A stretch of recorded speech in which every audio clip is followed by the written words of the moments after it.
من يهد الله فلا مضل له ومن يضلل فلا هادي له. أشهد أن لا إله إلا الله وحده لا شريك له وأشهد أن محمدا عبده ورسوله. اللهم صل على محمد وعلى آل محمد كما صليت على إبراهيم وعلى إبراهيم وبارك على محمد وعلى آل محمد كما باركت على إبراهيم وعلى إبراهيم إنك حميد مجيد. Marilah kita panjatkan syukur kepada Allah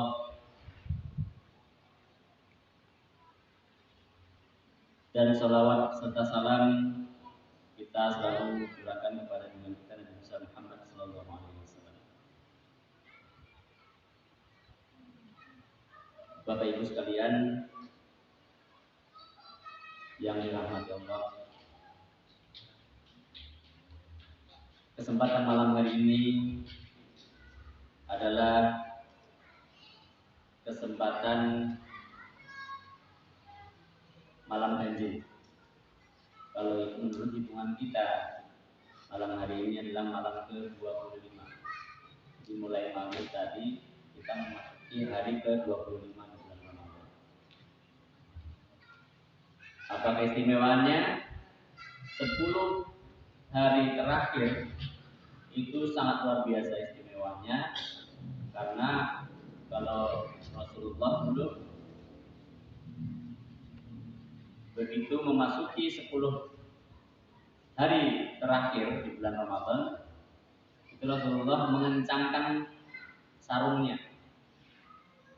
Jadi mengencangkan sarungnya, artinya ada yang menyambat bahwa mengencangkan sarung itu beliau tidak mengunjungi istri. Jadi betul-betul menyiapkan diri untuk beribadah dalam malam-malam akhir bulan Ramadan. Ya, gitu. Apa yang dilakukan? Yang dilakukan terutama kalau kita ini biasanya malam-malam ganjil. Apa yang dilakukan? Yang dilakukan adalah itikaf. Itikaf itu kalau dalam fikih Islam yang dikarang oleh Haji Sulaiman Rasyid, itikaf itu artinya berhenti di masjid. Berhentinya siapa? Yang penting berhenti. Artinya biarpun sejenak.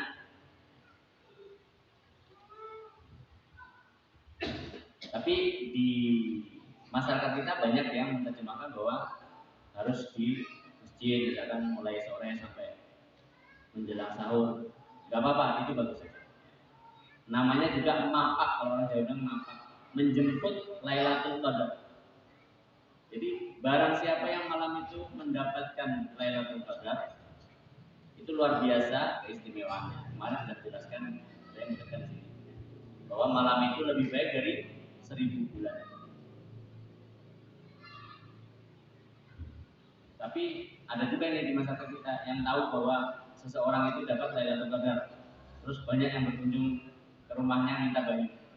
Ada itu dulu di Banjarmasin, waktu saya masih tinggal di Banjarmasin. Luar biasa ramainya, ya. Parkirnya sampai kewalahan. Katanya orang itu mendapat Lailatul Qadar. Luar biasa bisa mengetahui, ya. Bisa mengetahui yang baik. Jadi kita nggak tahu ya. Setiap malam kita jemput di sini, ya. Jam 2 sampai waktu sahur. Ya, di sini selalu ada orang. Ya. Ada beberapa teman-teman kita yang itikaf. Siapa di antara yang mendapat? Tidak ada yang tahu. Apakah kalau sudah dapat nanti wajahnya cerah? Ya, kalau habis wudhu wajahnya cerah. Tapi di antara kita pasti tidak ada yang tahu. Apakah kalau dapat merasa gitu, karena terlalu sering nonton TV ya, di sinetron-sinetron yang mistik itu, kalau dapat ilmu kan kelihatan bercahaya, ya kan? Tidak seperti itu, tidak bisa dilihat. Makanya kita setiap tahun begitu menemui Ramadan, inilah malam-malam yang ditunggu supaya kita mengejar malam itu untuk keperluan kita nanti di akhirat. Kemarin jelaskan ya, kalau usia usia manusia zaman dulu, zaman Nabi Nuh, zaman Nabi Adam itu kan panjang-panjang. Jadi dia kalau mengumpulkan amal banyak. Sedangkan umat Nabi Muhammad umurnya antara 60-70 tahun.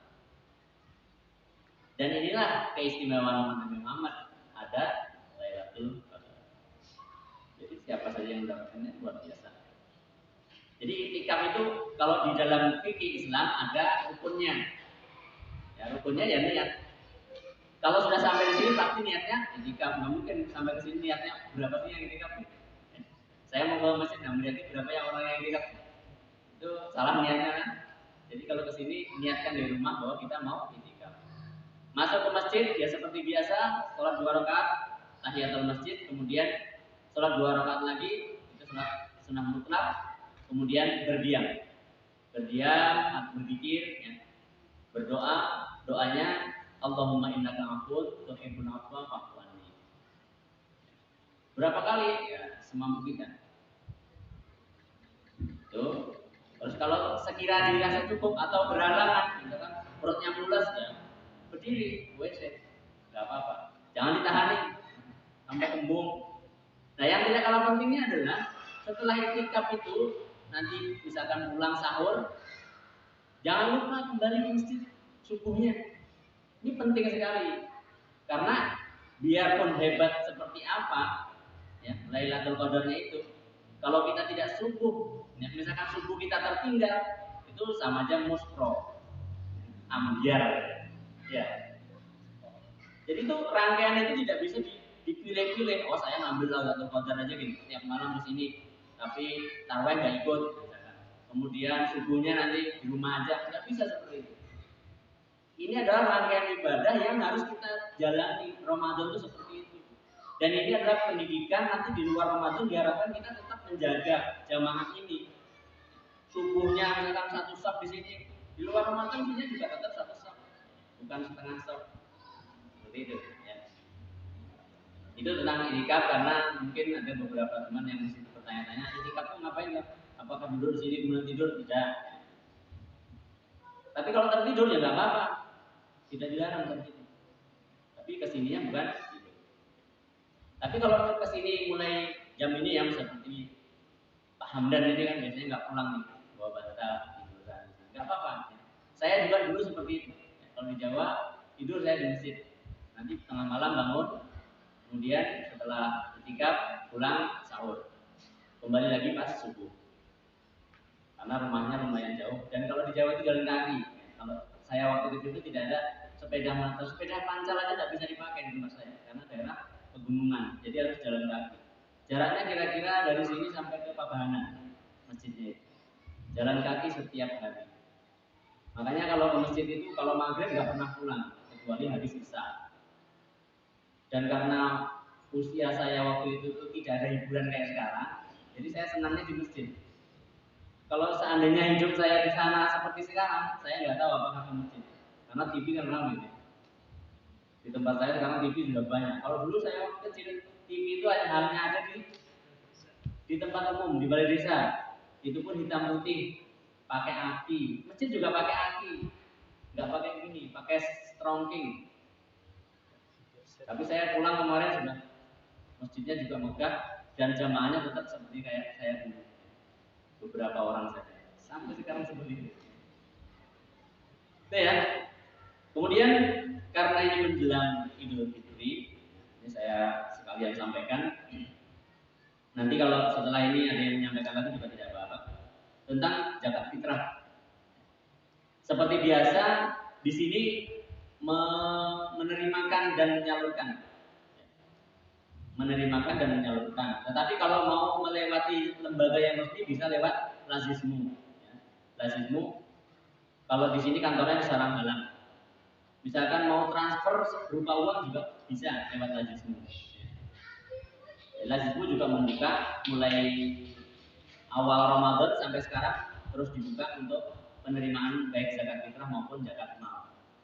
Nah, kalau kita melayani yang dekat-dekat sini yang seperti biasa, kemudian menyalurkan ke beberapa yang datanya setiap tahun sudah ada di tempat kita.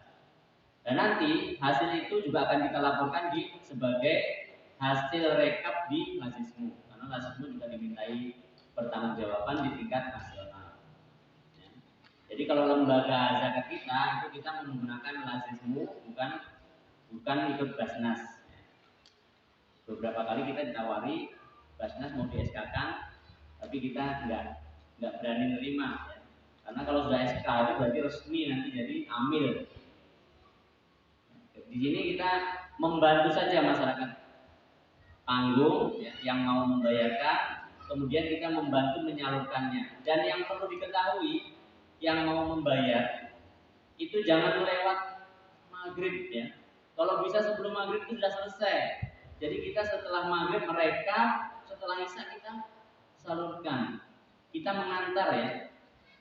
Seberapapun yang terkumpul di sini itu akan disalurkan seluruhnya, tidak ada yang disisakan sama sekali. Ya.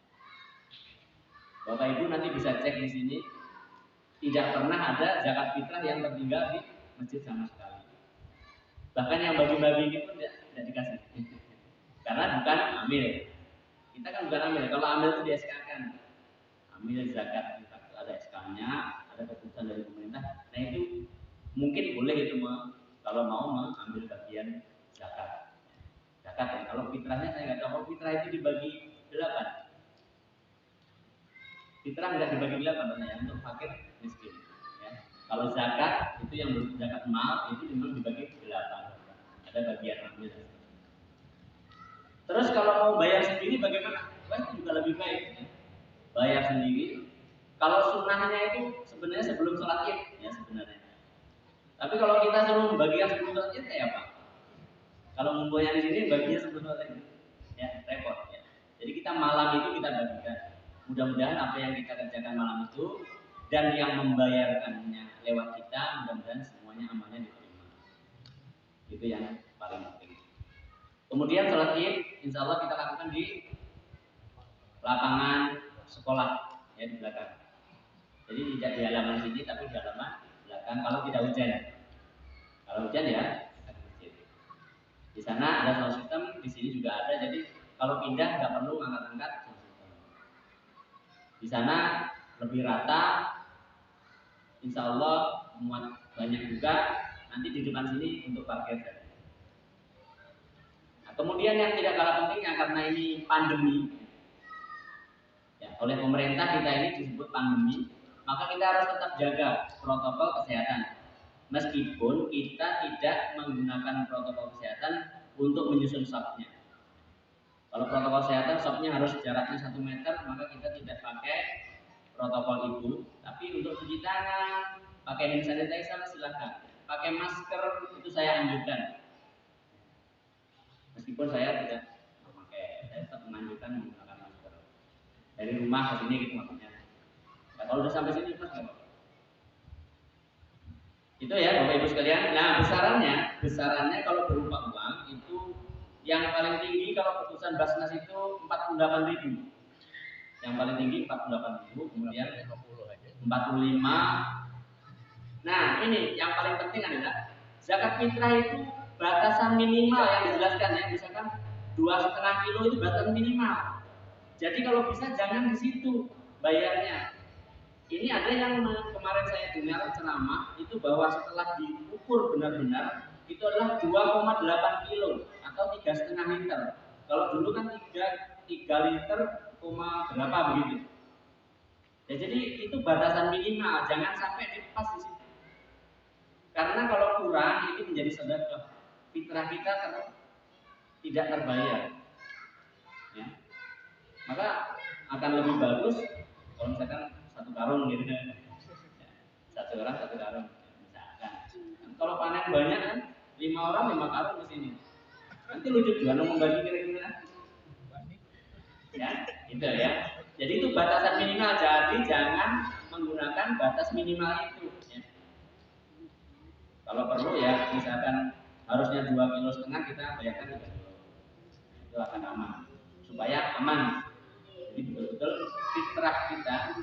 Zakat fitrah itu adalah zakat karena kita melaksanakan saum Ramadan untuk melengkapi mensucikan diri kita bayar Nah, fitrah itu adalah yang paling afdol itu adalah makanan, bahan makanan.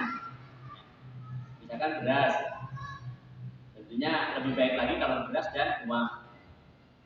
Karena kalau beras saja khawatirnya yang kita kasih beras nanti nggak punya gas. Mau masak pakai apa? Atau orang sini biasanya kalau ada beli uang mau juga makan nasi wara aja. Kasihan gitu nah. Meskipun kalau terpaksa dimakan juga biar nasi. Kalau lapar. Tapi kan itu tidak umum gitu. Makanya yang dari sini biasanya kita kasih uang. Uangnya dari mana? Ada yang membayar berupa uang, kita bagikan uang. Jadi di satu paket itu ada beras dan uang. Bahkan ada yang pakai Indomie, ada yang pakai sarden, telur, itu ada yang membayarnya begitu. Ya kita setorkan begitu juga. Ya. Nah, jadi Bapak Ibu kalau mau bayar ke sini dilengkapi seperti itu akan lebih bagus ya. Ada berasnya, ada minyaknya, kayak paket itu loh. Kalau 5 paket misalnya itu lebih bagus. Nanti uangnya dari mana? Kalau kurang kita ambilkan uang masjid. Ya uang masjid itu bisa digunakan untuk itu ya. Karena itu yang uang itu kan sedekah kita. Ya. Jadi bukan hanya untuk bayar. Kalau ini bayar nafsu sudah cukup, ya. Banyu tidak bayar. Nah itu kita gunakan untuk bagian, tidak semuanya. Itu saja Bapak Ibu sekalian. Kalau mau bayar mulai kapan? Boleh mulai hari ini. Ya. Kalau malam ini sudah bawa, boleh langsung sama Paman Suryansa. Tapi kalau menjelang hari nanti saya juga standby di sini. Biasanya tanggal 30 saya datang di sini. Terima kasih, mudah-mudahan ini bermanfaat. Assalamualaikum warahmatullahi wabarakatuh.